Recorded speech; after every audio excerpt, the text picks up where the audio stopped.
This is the Simpit. I'm your host, Sean Cole, but the real star of today's show is the Thrustmaster TS-PC Racer Force Feedback Racing Wheel. Now, if you've been around sim racing as long as I have, well, long before Logitech, Fanatec, and all the talk or buzz about direct drive wheels, there was Thrustmaster. They've been making sim racing wheels since the very beginning, and they've been making them ever since. So today we're taking our first look at the relatively new Thrustmaster TS-PC Racer, the current flagship of the Thrustmaster lineup of wheels, at least until the release of the TGT. Now, the TS-PC Racer comes as a wheelbase only. That is, it comes with its own formula-style rim, but it does not include pedals. However, it is part of the Thrustmaster ecosystem and is compatible with any of the add-on wheel rims, any of their pedals, and even the TH8A shifter. This wheel is completely dedicated to PC racing, however, so it is not PlayStation or Xbox One compatible. Now, the TS-PC Racer goes for about $500 in the US, and again, is a wheelbase and wheel rim only. Inside of the fancy Thrustmaster box, you will find instructions, a bag to store your wheel rim, and a warning sheet. Then, wrapped in foam, you will find the open-wheeled style wheel rim, a base clamp and a bolt for it, a USB cable, a power cord, a power supply, and then finally the wheelbase itself. The TS-PC Racer is a much more robust entry into the sim racing market than any previous wheel like the TX300 or the TX or even the T500 for that matter. It actually features a 40-watt brushless motor that is 1.6 times stronger than the T300. It also features a new motor cooling system that helps the wheel maintain higher torque. The TS-PC Racer can be adjusted from 270 up to 1080 degrees of rotation. The wheel uses Hall effect sensors that are 16-bit resolution, which means over 65,000 values or points. Or to put it in simple terms, it's highly accurate. And the base itself has seen the addition of a metal cover and a much more substantial look to it than previous Thrustmaster wheels. It still has that Thrustmaster look about it, but it is much more refined and pro looking. On the front left side of the base, there is a power light and a mode button. This mode button allows you to switch the Thrustmaster pedals when used with the wheel from normal to inverted. On the right hand side, there are two base mounted buttons to be mapped in-game. And at the center of the wheelbase, the all-familiar Thrustmaster screw-on clamp mechanism that is compatible with all of the add-on wheels. The sides of the TS-PC Racer have a little more style when compared to the T300 or a T500 wheel, with three large gill-shaped functional vents and a large Thrustmaster logo. The top metal cover has a gunmetal finish to it and has two more vents running the length of it on each side of the wheel. And with the bottom and the back of the wheelbase also being made of metal, that raises confidence in the wheel, and that is where you will find the standard Thrustmaster hard mounting points on the bottom. There are also some rubber feet to help with grip, and the larger threaded point for the very familiar Thrustmaster clamping mechanism. On the back is a plug-in point for the USB cable, the power supply, a Thrustmaster shifter and Thrustmaster pedals, and yet another vent for cooling. The base measures in at about 12 inches or 30.5 centimeters wide, and then about 9.5 inches or 24 centimeters front to back. Overall, the base stands about 7.5 inches or 19 centimeters tall from the surface it's mounted to. The wheel rim supplied with the TS-PC Racer is a Formula 1 style wheel. It's a butterfly shape, and it means that it has fixed hand positions. The bottom portion of the wheel is cut off, and the handles end in nubs with no lower ring holding your hands in position. The grip section of the rim is covered in ALACANTARA with a strip of rubber on the top and bottom. This allows for a little extra knee room for taller drivers or tighter rigs when getting in and out with the bottom of the wheel cut off. The center portion of the wheel rim is made of aluminum, and it is very thin. In the center is a new badge from Thrustmaster that actually makes the wheel look a little bit more substantial. And at the top is a Thrustmaster logo plate that looks like it allows for the installation of an SLI or some other type of device later. The button layout is very clean and well labeled in bold colors with stickers. For your left hand, you have two buttons on the top and then 2 more on the bottom with a D-pad between the 2 sets of buttons. The right side has 2 buttons on the top row and then a rotary dial on the bottom. It twists left or right, creating mappable positions, and then a third one by pressing in the knob. The buttons are hard plastic, but the knob has a rubbery feel to it. The paddle shifters are made of metal, and they are smaller F1 type paddles, and they are flat in their shape and black in color. Overall, the wheel rim itself is 11 inches or 280 millimeters wide by 7.5 inches or 190 millimeters tall, making this a full-size wheel rim. But the power supply for this wheel is actually worth mentioning. It is the shape of a car's turbo and offers up to 400 watts of power. The installation of this wheel is pretty straightforward. It can be broken into 2 parts. On the hardware side of things, you do have that Thrustmaster clamp, which is a very good clamp, and it works on just about any kind of flat surface, whether it's a rig or a desk, any kind of piece of wood, and it is a very strong clamp. But you know me, I am much more a fan of hard mounting a wheel, so I discarded the mount and I went ahead and used 2 5mm bolts to secure it down on my R-Seat RS1 chassis. From there, I will install the wheel rim itself. It is keyed to go on the shaft in only one position. Once the wheel finds its place or groove, you can screw down the connector until it's tight and then tighten the small screw that locks it down in position. Next up is the wiring. At the back of the wheel is a spot for the USB cable, and then another one for the power supply. The cord that goes from the wheelbase to the power supply is a little short and required that it will be very close to my rig. We can then plug in the power supply, but we want to hold off on the USB into the computer because first we want to install the software. Now the software for this wheel is not included with it, so we're going to want to first go to the Thrustmaster website and then go to the support page and then select Racing Wheels and then look for the TSPC Racer and click on it. Here we can download drilling templates for the wheel, the instruction manual, some warnings, and some general information, and then we can download the latest drivers.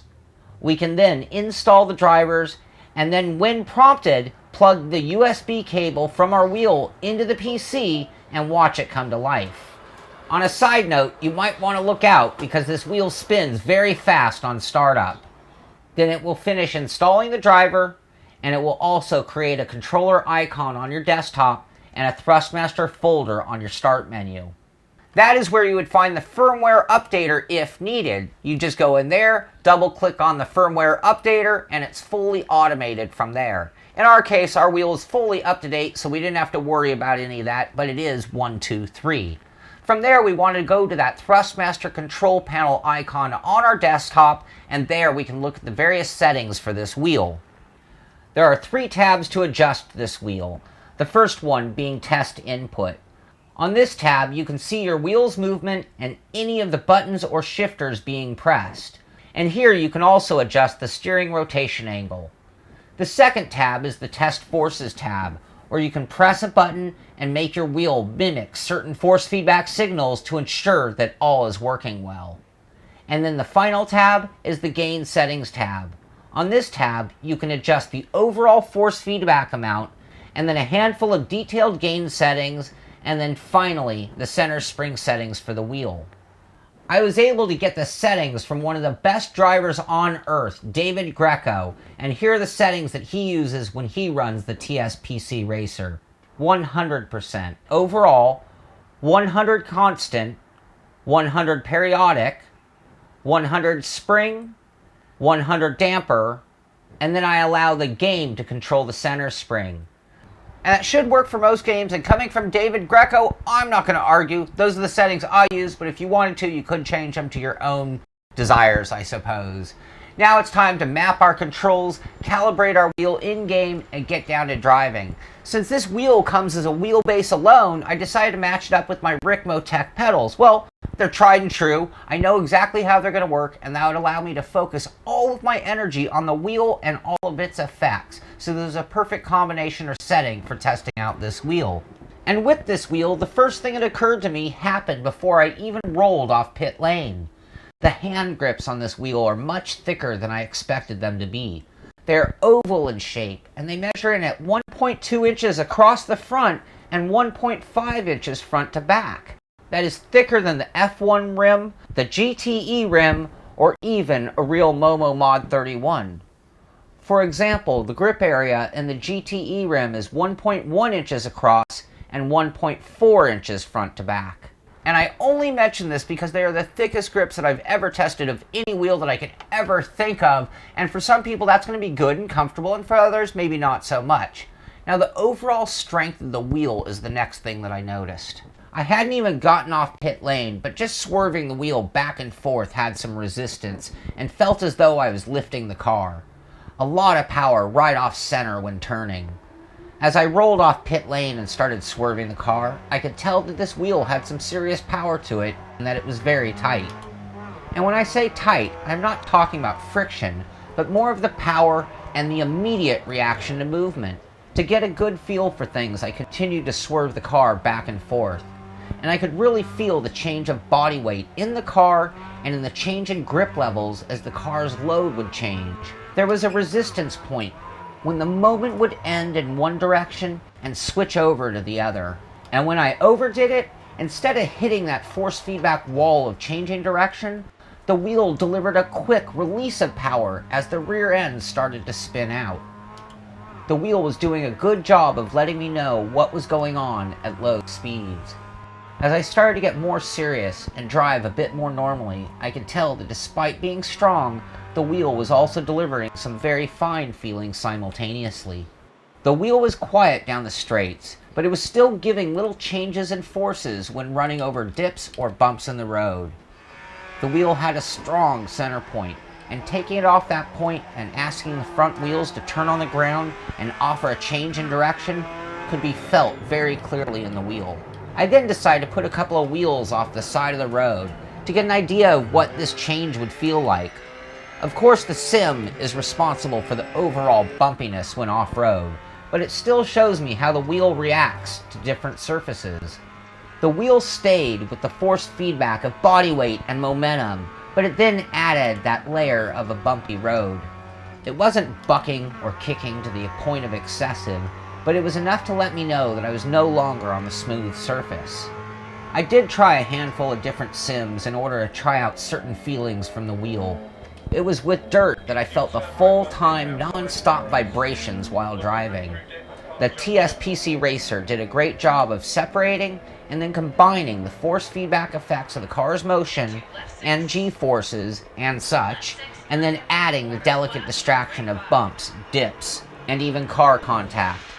In the dirt, you get even more of a feeling of the release of forces when the rear end goes light or starts to break loose. It's not that the forces go away, but you feel that moment that it goes from gripping to spinning, and that is an essential part of using a force feedback wheel. Blasting down the rocky dirt road, the wheel was in constant action, constantly giving me the clues of the cars turning left or right in the slightest amounts, allowing for counter corrections. But as active as the wheel would become off-roading, it was still quiet. No extra noise or vibration sounds.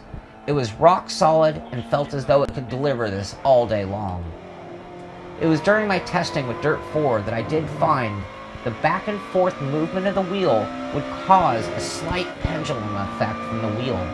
It would slightly bounce between the right and left lock friction points. Not the end of the wheel rotation, but if I started to correct to the left, I would be hit with a resisting force as the body weight changed, and then I'm hit with a new friction point to the right. This took a little getting used to and did not take away from the game. In fact, after getting used to it, I could use this feeling as a mental reminder to not overcorrect the opposite direction. It was also in dirt that I got the feeling of what the wheel was made of on super slick, wet sections of road or dirt. The wheel was looser, quicker turning, and felt light, constantly keeping me aware of my lack of grip. On a slippery road, our forces are lighter, and it's almost like using power steering compared to normal. In my testing, I also played some project cars and some Assetto Corsa. In Assetto Corsa, my new go-to for testing is the Highlands track. It actually offers a few things perfect for testing a wheel. On the cobblestone road, you get that constant vibration, plus the normal driving forces. The wheel was bouncing away as it delivered the needed forces to know what the car was doing. It is the super high-speed wavy road on the back that will make your wheel vibrate and wobble with speed. Again, it delivered both the high frequency and the low frequency forces, and they were totally usable and gave a good feeling of going fast. Each and every time the wheel was predictable, it was stable, and it was strong. And to finish off this testing, I decided to run a very important to me points-paying race with this wheel. I mean, that's throwing it into the deep end. That's putting it into the game. That's testing it under the ultimate conditions to really know what it's made of. During a race, I'm not worried about fine details like styling or notchy feelings when touching the wheel lightly. In fact, the only thing that will be on my mind is my car's position, where my competitors are, and how well I am doing. I ran a 15-lap race in a highly competitive global Mazda race. This is the series that I'm competing for in points, and every finish is critical to my overall goal. I drove this race with total confidence in the wheel. Not once did the wheel do anything unexpected or anything that prevented me from driving my best. In this race, over the course of 15 laps, your tires will change, causing the front end to get less grip, and the wheel was informing me of this with each turn-in. I could feel the front end struggling to get that bite it had on laps 1 and 2. And the rear end of this car tends to overheat the tires and cause a loose car on exit. It will actually start to drift through the corners. This is a bad thing, and it will continue to scorch the tires. You can feel that momentum also, that precise moment of loss of rear traction, and instead of adding more wheel and gas to enjoy the drift, I can back off slightly and gain full control of the car's direction and help keep the tires cool. I did well in that race, and it was the final stamp of approval for me on this wheel. So far I've talked about the forces while driving, and that can be completely attributed to the wheelbase itself, but I did use a variety of different wheel rims in my testing, and it is pretty easy to change out the wheel rims. Thrustmaster calls it a quick release, but really you're going to need a screwdriver at about a minute's time, but it is very simple to change out the wheels. But let's take a moment to really focus on the formula rim that comes with the base, since it comes with it, and talk about how it functioned while driving. Now, I mentioned the grip, them being very large, and they were a bit big for my hand. However, they were comfortable. The ALACANTARA on the grip area is a little thin, but it seems to be padded underneath for covering. The button layout was very nice, very clean, and very simple. This actually made this wheel very easy to remember what my mappings were, and I could easily map the most needed controls to buttons that were easy to use while driving. I found it easy to use the top 4 wheel-mounted buttons while driving without changing my grip. But I had to slightly twist my hand and reach to use the lower 2 buttons and the dial. For the dial, I had to twist to press it in, but I had to remove my hand while driving to turn it left or right. This isn't a bad thing, as I could map controls that I don't want to accidentally touch while on the move. And this takes me briefly to the 2 buttons on the base. Like a button box, sometimes it's nice to have some buttons that no matter what, you can't touch them by accident. And it actually makes it even easier to remember that those 2 buttons are mapped for because of them being in a completely different location. The action on the buttons of the wheel is what we've grown to expect from this priced wheel rim. They are like upgraded buttons from a hand controller. A little gamey instead of racy, but they operate smoothly, have an okay amount of resistance, and a positive click when fully pressed. The rubbery covering on the dial actually gives it a little bit more of an automotive feel instead of that gamey feel, and it's perfect for adjusting brake bias or any other control that goes back and forth and then pressing it in. The paddle shifters are a good shape and feel good in my hands. The click is fairly positive, but not a super strong click. It has about the same amount of click as the GTE and other wheel rims from Thrustmaster. The paddles are stiff and will not bend at all with the needed pressure to activate them. And one more observation that I had was that despite the metal faceplate, the wheel rim still had a little twisty flex to it. This was not so much out of the base or out of the connection, but the wheel rim itself. Not that this is a motion we use while driving, but it should be noted. The wheel rim itself is a little on the simple side, especially when compared to the over-the-top Formula 1 wheel rim that is also offered by Thrustmaster. So as you probably already heard, this wheel does perform very well. And if you got down to driving, it might take you a long time to even notice the next thing I'm going to talk about. But this wheel does come with the strongest motor ever offered by Thrustmaster. And with that motor comes a little bit of notchiness when turning it gently. If you sit in windows out of the game, you can actually get it to stick on the notches and not return to center. This feeling is minimized while in-game and driving, but if you grab the wheel lightly and move it ever so slightly, you can even get a hint of it while on the move. But to be very honest, I had never felt this while driving normally. In that race, it never occurred to me, not even once. So after much driving in a variety of different sims and conditions, and after even doing a race, I was overall very happy with this wheel. It is substantially stronger than a T300 or a TX, and it is so much more refined than a T500. But to be perfectly clear, let's go ahead and break things down with the good, the not so good, and the bottom line, starting off with the good, and that it is a good looking wheelbase. It has good force feedback, full-size wheel rim, comfortable grip, very accurate 16-bit resolution, interchangeable wheels, upgradable pedals, shifter, and wheels, allows for pedals, shifter, and wheel 1 USB, nearly silent. It's the strongest Thrustmaster wheel ever. More realistic feeling than a T300 or TX. Easy to reach buttons. Extra buttons on the base. And the coolest power supply ever. And now on to the not so good, starting with that little bit of notchy feel that it does have. Does not come with pedals. Power supply cable too short. No cross compatibility. Does not come as a base only without the wheel. The wheel rim's twisty flex.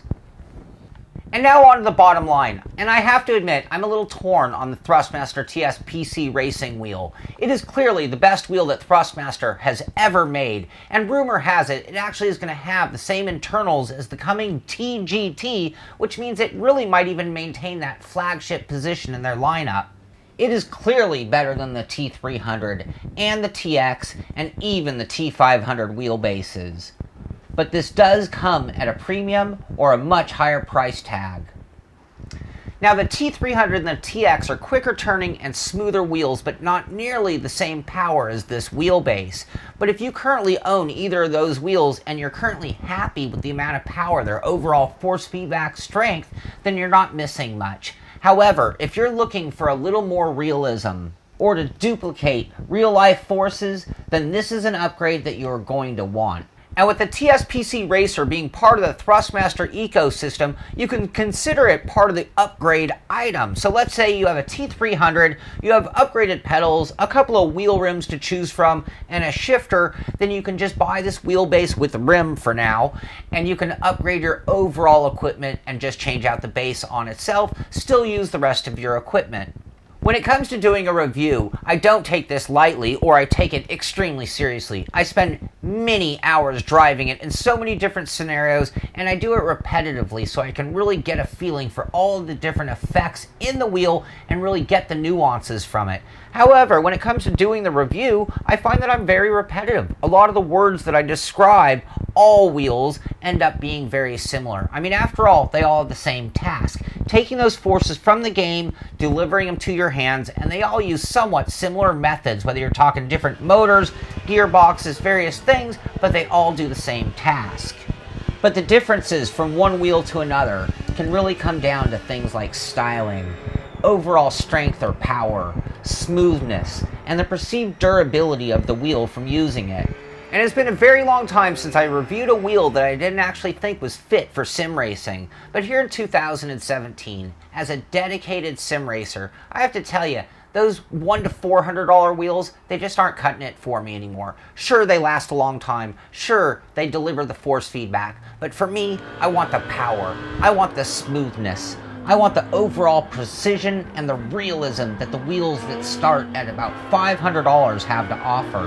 The TSPC Racer is a pro-level wheel.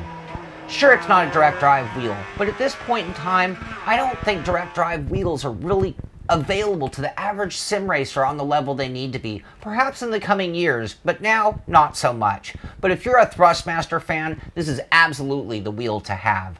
So I hope you've enjoyed this review. I hope I've told you everything that you want to know and answered every question that you might have. But if I missed anything, then I beg you, please email me at sean@thesimpit.com and I'll do my best to answer your questions. This is The Simpit.